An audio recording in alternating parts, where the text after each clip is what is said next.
Good day. My name is Dr. Spencer Johnson. I am the President and Chief Executive Officer of Skyrocket Productions, which is an independent film and television production company headquartered in Temple Hills, Maryland. I'm sitting in our office now, um, and I was responding to questions that were posed to me about visual arts.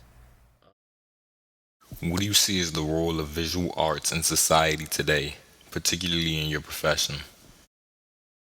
As a filmmaker, I see the purpose of visual arts or movies to educate, enlighten, and to entertain.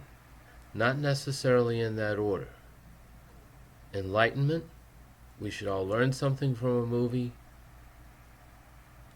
Education, we should learn something specifically. Entertainment, it should be fun. New communications and media technologies make imagery almost instantly available. Do you believe that this is having a positive or negative influence on your field? And could you also please provide an example? Whether we see this as positive or negative is all relative. Um, my other profession is that I'm a psychiatrist, so with us, everything is relative.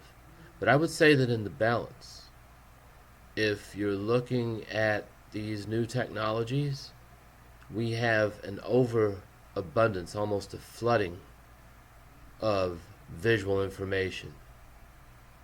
YouTube and other media outlets make everyone have the capability of communicating worldwide.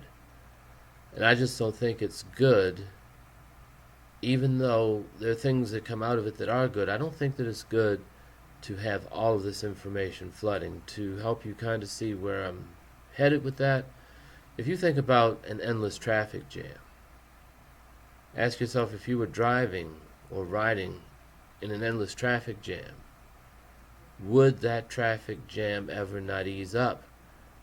How would you be able to get anywhere?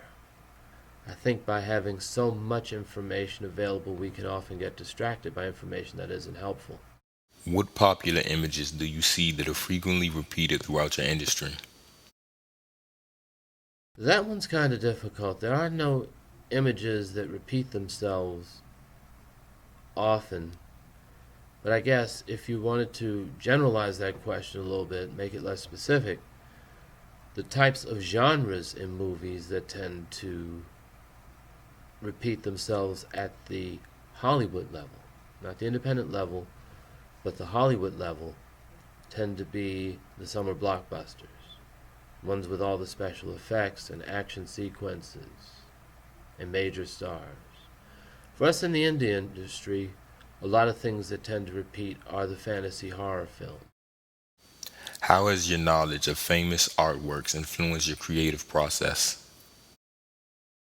And again, in my case, the famous artworks are famous movies.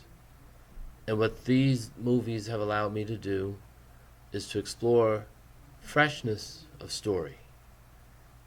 And freshness of story being both in the narration of the story, meaning the story itself, how it unfolds, and the use of the camera really as a character in the film. Um, the camera as an integral part of the storytelling process, the positioning of the camera. Who is one of your favorite visual artists? And, or, what is your favorite style of visual art? My favorite filmmakers: Alfred Hitchcock, Spike Lee, Orson Welles. I get that question asked a lot.